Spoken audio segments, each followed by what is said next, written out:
¿Cómo están, niños? Bienvenidos a una nueva cápsula, un nuevo video.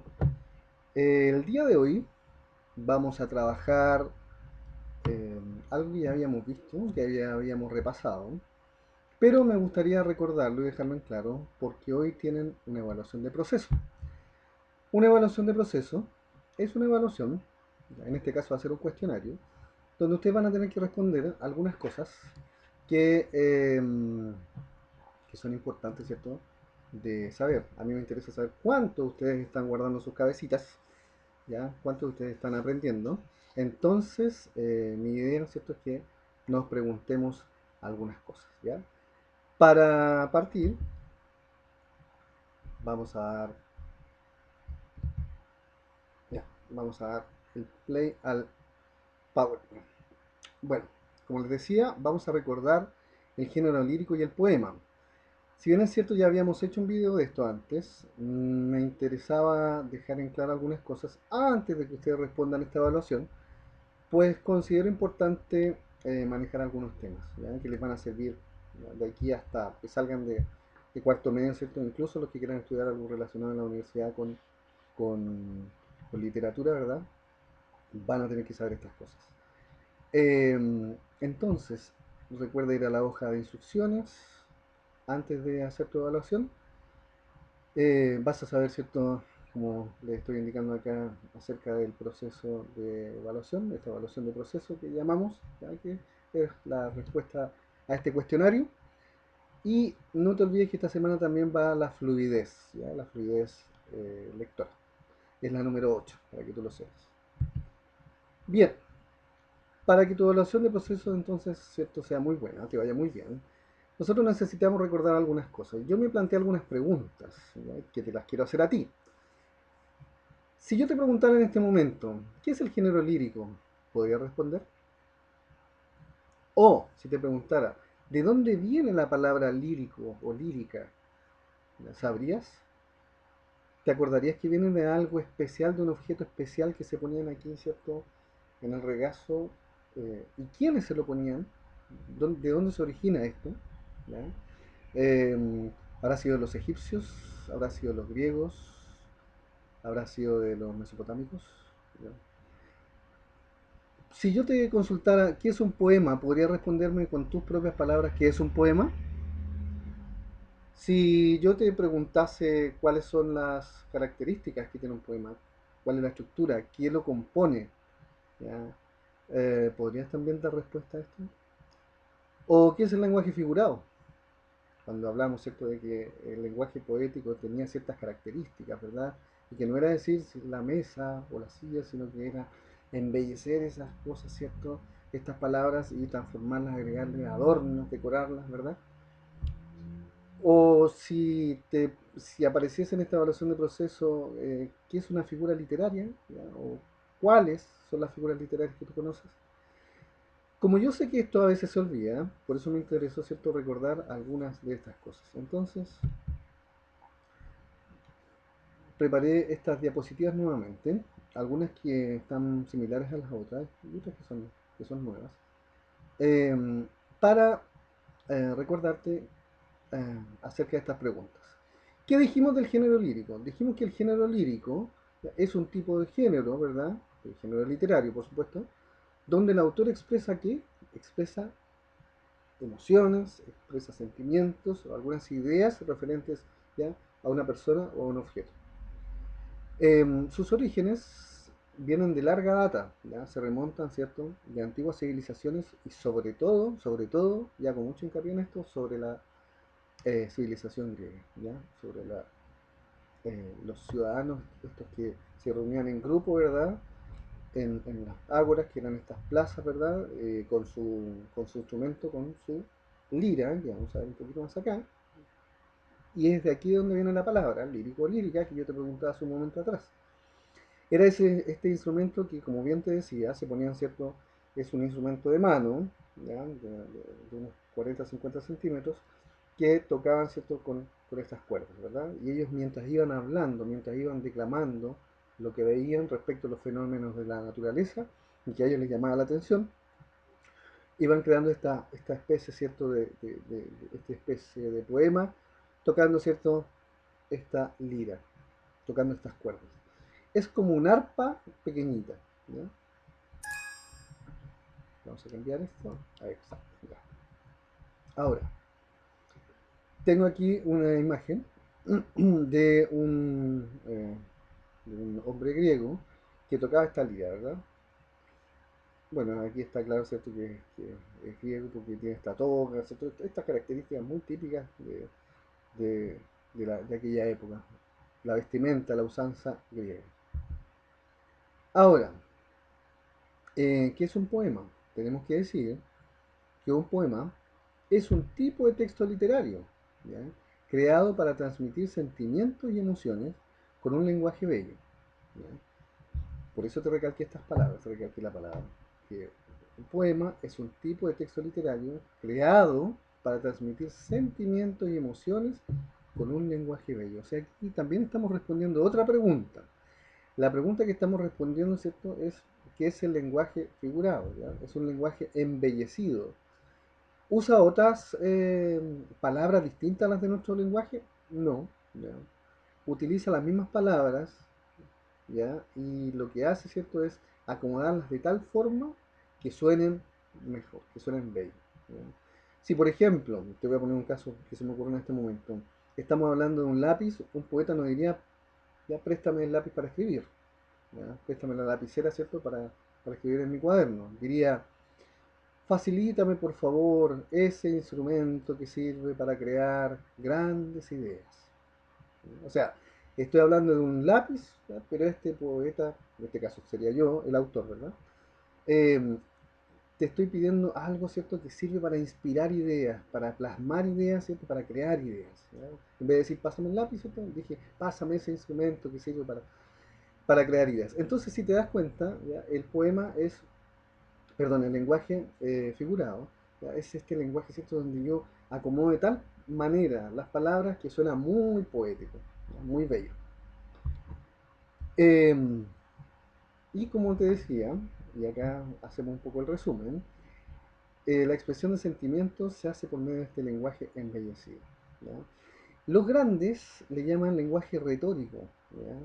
Porque es un tipo de lenguaje eh, bastante, ¿cierto?, rebuscado muchas veces, utiliza palabras que no se usan habitualmente en el lenguaje, pero que son parte del lenguaje, ¿ya? O sea, no es que inventemos un lenguaje nuevo, no, ¿ya? Es el mismo lenguaje donde utilizamos las palabras, pero ponemos ciertas palabras de tal manera que suene mucho más bonito, ¿cierto?, mucho más embellecido, ¿ya?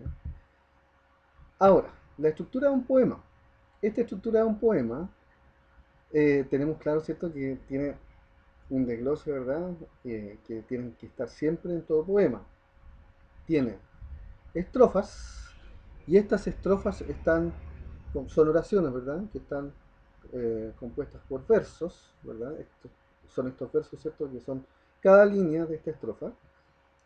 Esos versos tienen que terminar en rimas, ¿ya? Estas rimas casi siempre, o yo diría que más bien siempre, están al final del verso. Entonces tenemos estrofa, que es un conjunto de versos, ¿ya? 3, 4, 5, 6, 7, 8, 9, 10, incluso más a veces, más versos forman una estrofa, ¿ya? Cada estrofa tiene versos, que son estas oraciones, ¿verdad?, que tienen rimas al final. Entonces estos versos, ¿cierto?, terminan en estas rimas. Y estas rimas pueden ser de tipos, ¿cierto?, consonánticos, asonánticos o libres. ¿Qué significa eso? Vamos a explicar más adelante. Consonántico ya a ti te da una idea, ¿cierto?, que habla un poco de consonantes, ¿ya? Si le agregamos vocales, consonantes y vocales. Asonantes, que no hay consonantes, ¿ya? Y libres, que es lo que menos se estudia, pero que también, ¿cierto?, hay grandes poetas aquí en Chile. Hubo uno que falleció hace muy poco, ¿cierto? El señor Parra, que fue un gran poeta, y a él le gustaba mucho hacer estas rimas libres. De hecho, a él le decían el antipoeta, incluso. Bien, como te decía, la estructura de un poema, ¿ya? Título, siempre un poema va a llevar un título. Generalmente lleva al autor, ¿ya? Cuando no se sabe quién lo creó, se pone anónimo, ¿ya? Porque es, ¿cierto? Significa que no sabemos quién fue el autor de ese poema. Tenemos una estrofa que aquí está compuesta de 4 versos, ¿ya? El verso dijimos que ya era una oración, una de esas líneas, ¿cierto? Una de esas oraciones era un verso, ¿ya? Y siempre entre cada estrofa, entre una y la otra, dejamos un espacio, para que tú lo sepas. Dejamos un espacio en blanco para saber que se acabó una estrofa y viene la otra, ¿ya? Y bueno, aquí pienso, tiempo, escribo e imprimo son tipos de rimas, ¿ya? Aquí tenemos los tipos de rima. Tenemos la rima consonante, aquella cuyos versos finales, ¿cierto? A partir de la última vocal donde marcamos la voz, donde ponemos la voz con intensidad, son iguales, incluyendo las vocales y las consonantes. Por ejemplo, casa, pasa. Aquí podemos ver asa y podemos ver pasa. Belleza, cereza. Esa, esa, en belleza, en cereza. Emoción, canción. Si te fijas donde yo marco la voz, ¿ya? Emoción, canción. Consonantes y vocales, ¿cierto? Suenan igual, suenan similar. Entonces esta sería una rima consonante, donde consonantes y vocales, ¿ya? Están en el verso final. Tenemos también la rima asonante, ¿verdad? Es aquella que se da solo en las vocales. O sea, aquí ya no consideramos las consonantes, aquí nos olvidamos las consonantes. Por eso se llama asonante, o sea, ¿ya? Sin el sonido de la consonante. Donde se considera, ¿cierto? Solo a partir de la última vocal acentuada. Por ejemplo, en busco y duro, yo marco la voz en la U, pero las consonantes no son iguales. Busco, duro, tengo SC, ¿no? Y acá abajo tengo R, o en este caso el sonido suave, R. Y por lo tanto no son iguales. Busco, duro. ¿Ya? Es una rima asonante. ¿Te das cuenta que el sonido, ¿cierto? Es un poco distinto? Parece que no fueran tan rimas. Trigal, pan. Tengo G de gato y L en trigal. Tengo P y también está la N, ¿cierto? En la palabra pan. Trigal, pan. No suenan tan similares, sin embargo es una rima asonántica porque la última vocal, en este caso acentuada, es la A. Despertaron acercando. Tampoco suena tan igual, uno diría, no me suena tan claro, porque es una asonántica, no es consonántica, es asonántica. Porque las consonantes no están sonando igual, pero sí las vocales, por eso es asonante. ¿Ya? Repito entonces, la rima sonante es aquella donde solo la vocal es la que suena igual a la anterior. ¿Ya?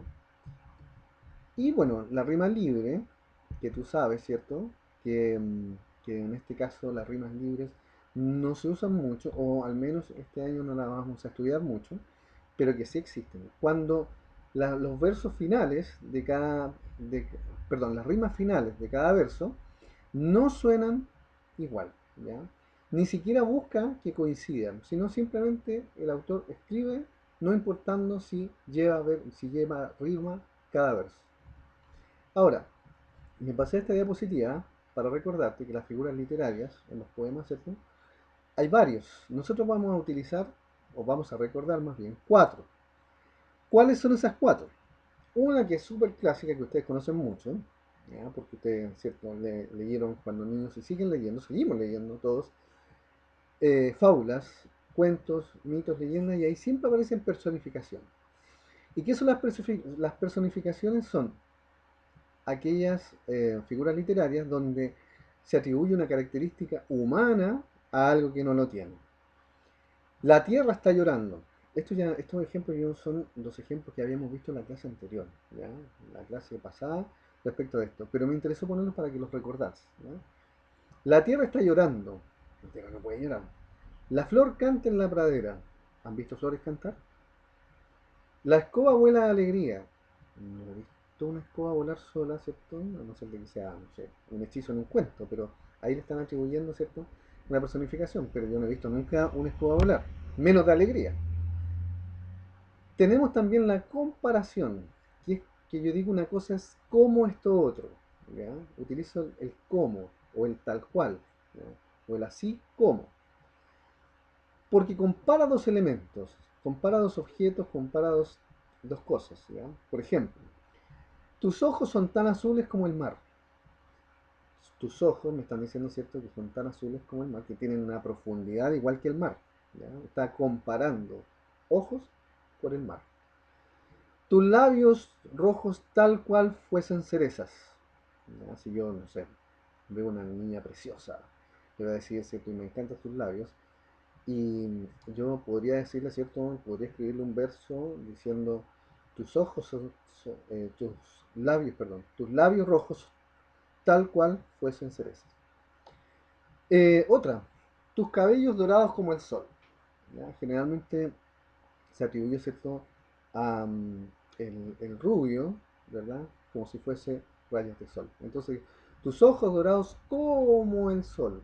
¿Ya? Hay en la palabra como, la palabra tal cual, y en el tercer caso la palabra como, y así como, que también podría ser, no puse ejemplo acá, pero también podría ser, son comparaciones, ¿ya? Donde yo digo que una cosa es como otra. ¿Ya? Tenemos dos entonces, personificación y comparación. Vamos con la tercera, la hipérbole. ¿Ya? Y la hipérbole exagera la realidad. ¿Ya? Puede agrandarla o puede empequeñecerla. ¿Ya? Puede disminuirlo. Nos moríamos de la risa, o sea, decir que uno se rió tanto, tanto, tanto, ¿cierto? Que parecía que iba a morir. Pero obviamente uno no se muere de risa. A no ser que tenga un caso muy especial, ¿cierto? De alguien que sufra alguna enfermedad muy extraña. Pero morirse de la risa, ¿cierto? Es muy exagerado. Me sentía en las nubes. Quiere decir esto, ¿cierto? Que me sentía pero tan, tan grande, tan bien, por algo que me pasó, que ya, mi energía, mi ánimo y mi motivación se fueron ya, por allá arriba.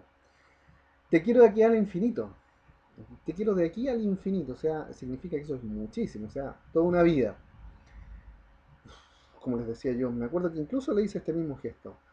Llueve fuego desde el cielo. Eso significa que hace un calor terrible, ¿verdad? También es una exageración. Millones de hormiguitas caminando a la meta. En este caso las hormiguitas, ¿cierto? Serían, o sea, un grupo de personas, o a lo mejor muchos veleros, por ejemplo, en una competencia, ¿cierto? Llegando, ¿cierto?, a una meta, o muchas personas caminando juntas, ¿ya? Millones de hormiguitas caminando a la meta. Esta es una, eh, esta es una hipérbole, ¿verdad? Donde se exagera. Y hay una que se trabaja muchísimo también, ¿ya? Y que a lo mejor es un poquito más complicada, pero que en el fondo si tú tienes la idea del concepto rápido, lo que significa, te va a ser muy fácil. Yo te voy a ayudar. La metáfora. La metáfora es decir una cosa con otras palabras. No es como la comparación, porque la comparación te comparaba dos cosas, ¿verdad? La metáfora reemplaza una palabra por otra, ¿ya? Tus cabellos de oro. ¿Qué significa eso? Que tenía, en vez de decir tus cabellos rubios, tus cabellos de oro. La palabra oro me está reemplazando, ¿cierto?, a la palabra rubio. Tus perlas destellan un brillo, cuando se refiere, ¿cierto?, a la sonrisa brillante, a los dientes brillantes, ¿ya? Aquí está utilizando la palabra perlas en vez de la palabra dientes. Tus dos luceros me miran.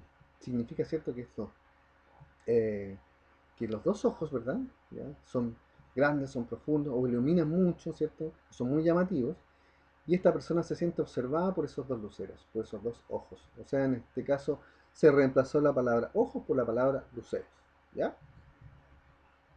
Entonces, aquí tenemos la hipérbole, que es exagerar la realidad, y la metáfora, que es reemplazar una palabra por otra, porque así embellecemos el lenguaje. ¿Verdad? Bien, visto este video, lo puedes volver a ver si quieres, para que repases. Te vas a ir, ¿cierto?, a la evaluación de proceso, al documento Google, que está, el link, ¿cierto?, también está en la hoja de, de instructiva. Antes de iniciar, ¿cierto?, este video, yo te decía que eh, te indicaba en esa hoja que tenías que ver el video, y además en esa misma hoja aparece abajo el link para que vayas a responder. Cosas importantes de esa evaluación: responde con un correo, el de la mamá o el del papá, responde con tu nombre y tus dos apellidos, eso es súper importante, ¿ya? Porque la otra vez nos pasó, ¿cierto? Que algunos ponían solamente el nombre y tienen que poner el nombre y los dos apellidos. Responder cada pregunta, a la pregunta, ¿cierto? Lo mejor que puedas. A veces, ¿cierto? Hay que pensar un poquito, no respondas rápido, tienes todo el día para hacerlo, pero sí me interesa que respondas bien, ¿ya? Pensando un poco en lo que has escuchado ahora, en lo que tú ya sabías, ¿ya? Si quieres ver el otro video también puedes hacerlo. Una vez terminada tu evaluación, revisa que todas las respuestas estén contestadas, ¿cierto? Si hay alguna duda en alguna y la quieres dejar en blanco, eso ya es opción tuya, ¿ya? Pero trata, ¿cierto?, de responder. Si la sabes, la respondes. Envía tu evaluación cuando ya tengas, ¿cierto?, la seguridad de haberlo hecho bien, ¿de acuerdo? Ahora, recuerda que puedes repasar, como te decía, los apuntes antes de contestar esta evaluación de proceso. Responde con seriedad porque tú también esta vez llevas nota, ¿ya? Así es que para que lo hagas bien. Más que la nota, a mí me interesa que hayas aprendido, que hayas guardado en esa cabecita, ¿cierto? En esta materia gris que tenemos, toda la información que te he estado entregando estos días y en especial esta, por supuesto, que ya lo habíamos visto porque me interesó repasar. Me interesó recordar para que tengas fresquita la materia, el contenido. Que estén muy bien, cuídense mucho en casa, acuérdense que la situación está bien compleja, los queremos mucho y bueno, estaremos viéndonos en un próximo video. Te, te doy entonces la despedida, nos vemos, un abrazo virtual, cuídense mucho.